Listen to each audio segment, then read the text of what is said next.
पुणे येथील कोरेगाव पार्क भागातील शासकीय धान्य गोदामाच्या परिसरात शनिवारी मतमोजणी झाली. निवडणूक आयोगाच्या आदेशानुसार मतमोजणी केंद्रावर उमेदवाराच्या प्रतिनिधींना प्रवेशासाठी ओळखपत्र देण्यात आली होती.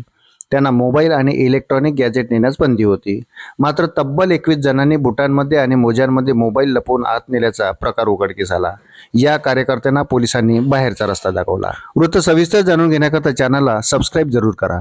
शासकीय धान्य गोदामाच्या परिसरात वडगाव शेरी, शिवाजीनगर, कोथरूड, खडकवासला, पर्वती, हडपसर, कंटोन्मेंट कसबा या 8 विधानसभा मतदारसंघाची मोजणी झाली. या भागात प्रतिबंधात्मक आदेश लागू करण्यात आले असून मतमोजणी केंद्रात केंद्रीय निवडणूक आयोगाच्या आदेशानुसार मोबाईल तसेच अन्य इलेक्ट्रॉनिक उपकरणे नेण्यास मनाई करण्याचे आदेश सहपोलीस आयुक्त रंजन कुमार शर्मा यांनी दिले होते. मतमोजणी केंद्रात विना परवानगी प्रवेश नाकारला जात होता. मतमोजणी केंद्रात काडीपेटी तसेच अन्य ज्वलनशील पदार्थ नेण्यास मनाई करण्यात आली होती. माध्यमांच्या प्रतिनिधींनाही फक्त मीडिया सेंटरमध्येच मोबाईल आणि इलेक्ट्रॉनिक गॅजेट नेण्यास परवानगी होती. हे सर्व नियम लागू असले तरी अनेकांनी चोरीछिपे मोबाईल नेण्याचा प्रयत्न केला.